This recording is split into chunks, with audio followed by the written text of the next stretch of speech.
réaliser vos rêves. C'est pas uniquement peut-être le rêve d'être vétérinaire, c'est avoir une vie pleine d'envie, pleine de passion et exercer, prenant quand même le temps. Je vous entends tous. Très bien. Hélène Létard, associée chez Veto-Adom, des urgences vétérinaires à domicile en référé depuis 2012. Sylvia Saucé, vétérinaire à domicile chez Veto-Adom depuis 2015. C'est quoi qui vous plaît dans l'exercice à domicile ? C'est le contact avec le client. Chaque consultation, une petite histoire avec un animal qui est dans une situation critique, plus ou moins importante, et avec des gens qui sont extrêmement reconnaissants, extrêmement bienveillants, qui nous attendent un peu comme le Messie. Cette relation-là est extrêmement agréable. Moi, ce qui me plaît aussi, c'est le fait qu'on ait des cas très variés. On n'a pas de convenance. On a beaucoup de cas et on a aussi des situations très diverses et variées avec des propriétaires un petit peu de tous les milieux. On rencontre des gens très différents. On a du temps pour répondre aux questions, aux inquiétudes. C'est le fait d'être dans une situation où tu peux créer du lien avec la personne. Ouais, exactement. Ouais. Voilà.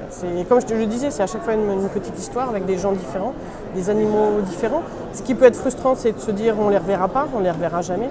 Mais c'est des histoires qu'on garde en tête et ça crée, ça crée du lien dans un monde où il y a peut-être un petit peu moins de lien. Si, pour l'animal, c'est souvent plus confortable.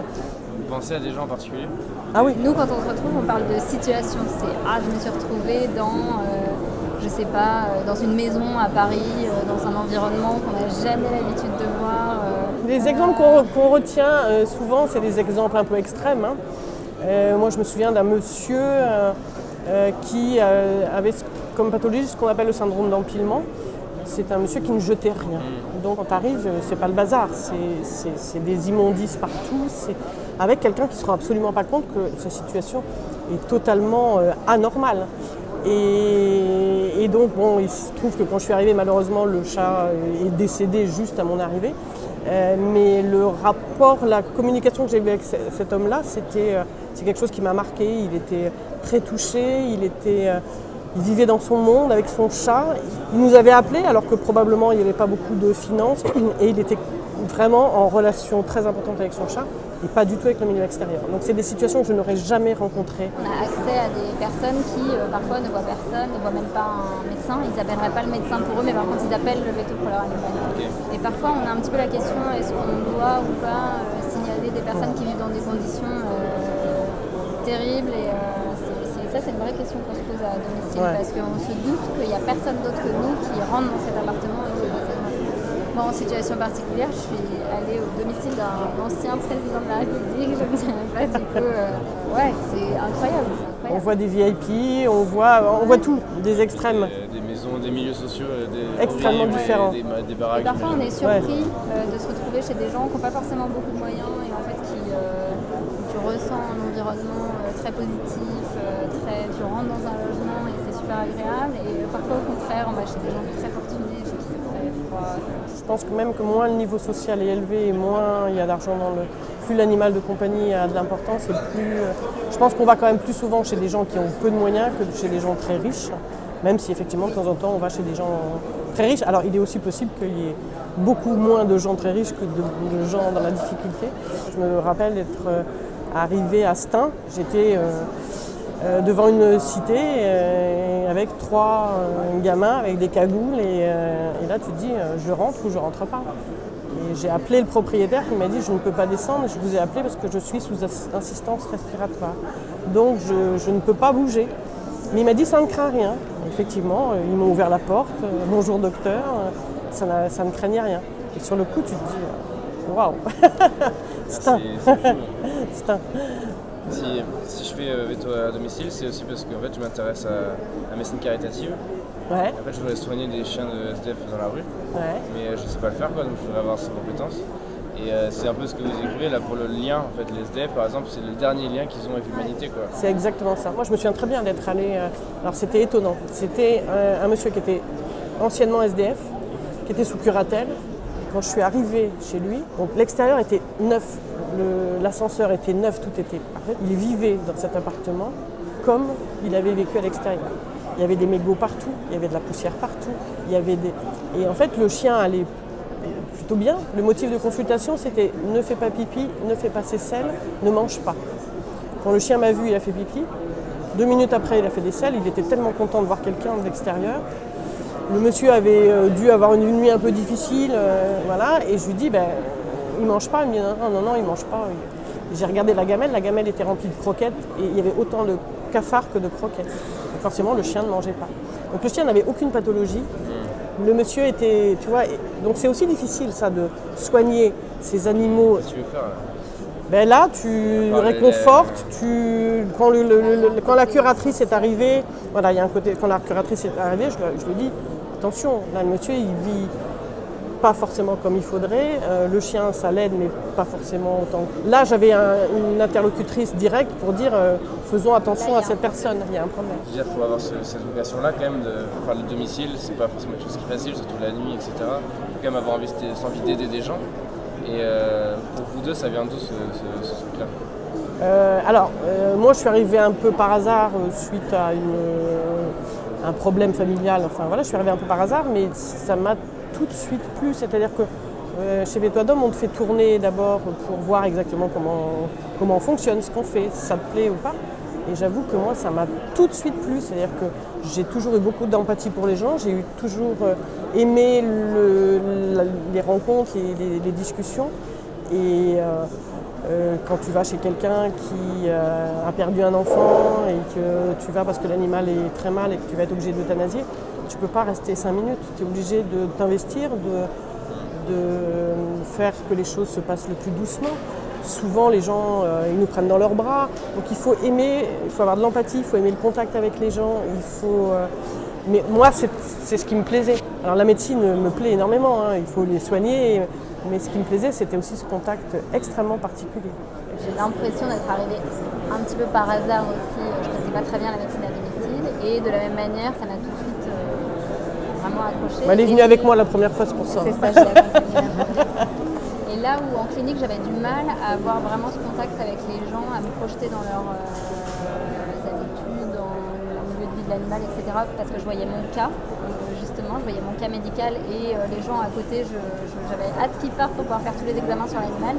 Là ça a été complètement différent, c'est-à-dire que tu arrives dans une situation, tu arrives au domicile et il va falloir faire avec, d'accord, il vit là, son panier est là, ses habitudes c'est ça et ça change tout en fait. Et là à ce moment-là, il y a une écoute. Et j'ai développé aussi beaucoup mon empathie pour les gens, la manière de les écouter, etc. Ça s'est fait naturellement parce que c'était au domicile. Et parfois on se dit, la nuit, ça doit être compliqué, c'est pas confortable pour travailler, en tout cas de partir de chez soi, d'arriver au milieu du salon à 2h du matin dans une maison chez des gens que tu connais pas. Et en fait, tu as tes repères. Nous, dans la valise, on a un petit peu tous les injectables, on a plein d'examens complémentaires, on peut faire des analyses de sang, on peut mettre sous perf, on peut mettre sous oxygène, on peut faire pas mal de choses. Et en fait, tu transportes ton confort avec toi. C'est-à-dire que quand j'arrive en consultation, ça se passe un petit peu toujours de la même manière. Je sors mes stétos, etc. tout le temps dans le même ordre. Je pose les questions dans le même ordre et assez rapidement, la pièce devient ma clinique, sauf que c'est personnalisé pour l'animal et j'ai adoré cette manière de pratiquer. Et tout de suite, je me suis dit, là, j'ai trouvé ce que je souhaite faire et je ne ferai certainement pas autre chose. Et depuis, effectivement, je me suis associée, je ne ferai pas autre chose avant ça. Et en plus, tu vois des tas de choses que les gens n'avouent pas forcément aux vétérinaires. Tu vois comment ils vivent, tu vois qu'il y a 3 pièces ou qu'il n'y a qu'une seule pièce, que par terre, c'est pas terrible. Tu vois qu'un mur, il a été complètement détruit par le chien qui fait de l'anxiété, de séparation.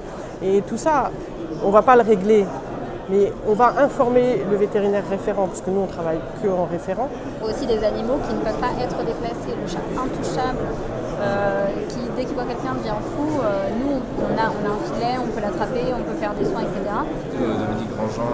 Voilà, d'où la formation avec Dominique Grandjean, pour nous apprendre à les capturer. Mais ça, il faut prévenir les propriétaires, parce que ça aussi, il n'y a rien de plus choquant pour un propriétaire qui est conscient que son animal est difficile, mais voilà, si lui ne peut pas l'attraper, nous on ne peut pas l'attraper. De temps en temps on y arrive, hein. Mais c'est vrai que si on commence à prendre un filet, à se battre un petit peu, il faut qu'il soit prévenu au téléphone, ça c'est sûr. Et c'est le rôle du régulateur à ce moment-là. Et c'est vrai que dans notre activité, en tant qu'associé Vétoadom, on a aussi un rôle de régulation qui est hyper intéressant. C'est quoi le point commun dans les profils des gens qui font RC à domicile? C'est qu'on est tous atypiques. Ouais, c'est ça le point commun. Exactement. On est tous complètement atypiques. En fait, le point commun, c'est qu'il n'y en a pas. C'est des profils très différents, c'est une manière de travailler qui est très... On pourrait penser que c'est contraignant parce que c'est la nuit, mais en fait c'est très souple parce qu'on s'adapte au profil de chacun. Donc il y en a qui font du théâtre, ils font du théâtre et ils sont vétérinaires également. Ils ne sont pas juste vétérinaires. Il y en a qui veulent avoir une vie de famille, être là pendant la journée pour leurs enfants. Ils sont là pendant la journée, ils vont travailler un peu le soir. Il y en a qui travaillent en clinique à côté aussi. Ouais, il y en a qui travaillent en clinique. Qui continuent de se former, qui font d'autres choses.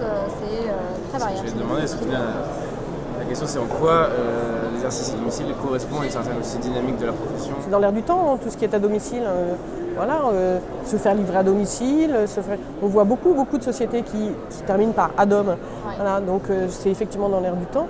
Déjà, il y a l'exercice qui est très intéressant parce qu'on ne voit que des cas, que des pathologies et on leur offre un confort de planer. Et en fait, c'est comme si on organisait le travail autour de ce qu'on a déjà prévu dans sa vie. Et il n'y a aucun autre métier, même dans les autres professions, qui s'organise comme ça. Chez Veto Ad Hoc, si tu veux travailler une semaine, ne rien faire une semaine, travailler une semaine, ne rien faire une semaine, c'est possible.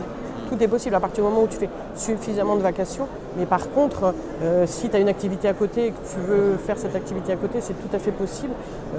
Et du coup, on a des gens qui viennent d'horizons extrêmement différents. Il y a une souplesse en fait. Il y a une souplesse et une richesse de rencontrer des gens qui sont, je pense, tous vraiment atypiques. Ils sont un peu à part aussi. Ils sont à part. Quand je dis atypiques, c'est ça, ils sont à part. Ils sont aussi un peu aussi déconnectés que finalement les gens qui appellent. C'est vrai, il y a une certaine forme de... Et en tout cas, ils ne veulent pas se retrouver dans un lieu clos et à heure fixe. Et ceux qui se retrouvent là un peu par hasard, comme nous deux.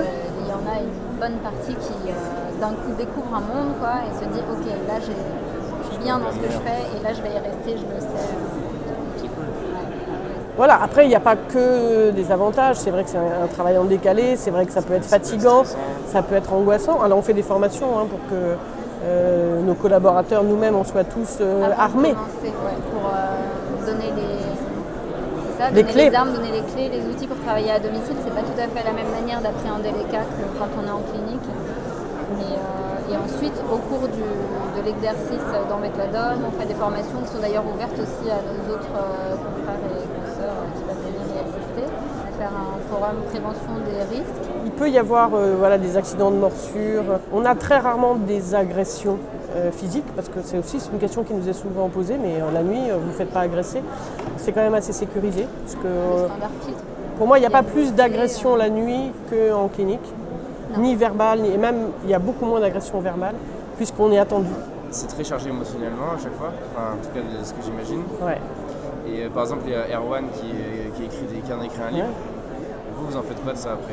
On est très à l'écoute de nos collaborateurs, en tout cas on essaye. Chaque collaborateur a un parrain, une marraine à qui il peut se confier au sein des associations. Il y a souvent des périodes de deuil, de perte de l'animal, donc c'est en plus la nuit, c'est en plus... donc on fait des formations également, on leur apprend à réagir face aux situations difficiles. Donc il y a généralement toujours quelqu'un de réveillé, même à 3h du matin, parce qu'on a des équipes qui sont assez importantes. Ça permet de partager, il y a souvent des vétos qui partagent, bon là j'ai une situation et tout le monde peut répondre, encourager, dire ok c'est top ce que tu as fait, etc. C'est une manière de ne pas être tout seul, tout en étant tout seul physiquement, mais on a systématiquement le vétérinaire régulateur qu'on peut appeler, même à 4 heures, pour lui dire il s'est passé ça, le véto-régulateur est réveillé, il est là pour ça. Et puis il y a les secrétaires qui sont aussi souvent à l'écoute, elles sont aussi au standard 24 heures sur 24. En pleine nuit, elles sont 2 et elles n'hésitent pas. Moi je me souviens d'avoir eu des moments où j'étais un peu entre guillemets désespérée parce que les autoroutes étaient fermées, j'arrivais plus qu'à l'époque, il n'y avait pas Waze, que mon GPS me faisait toujours tourner en rond, qu'il était 5h du matin et je me souviens d'une secrétaire qui m'a dit « mais t'inquiète pas, je vais aller sur Internet » et qui m'a fait retrouver le chemin. En train de penser, je me disais, finalement ça permet aussi de garder une certaine intensité dans les relations professionnelles. Tu vois. Ah, c'est sûr. De ne pas se voir tout le temps, de ne pas machin. On a un avantage par rapport à la clinique, c'est qu'en clinique, il y a des moments de tension très forts, c'est normal, c'est un métier qui est très prenant et on a beaucoup de responsabilités et de pression, etc. Et en étant tous les jours, tous ensemble, les uns sur les autres, dans un espace qui reste assez restreint, ça tend à ce qu'il y ait des conflits, c'est naturel en fait.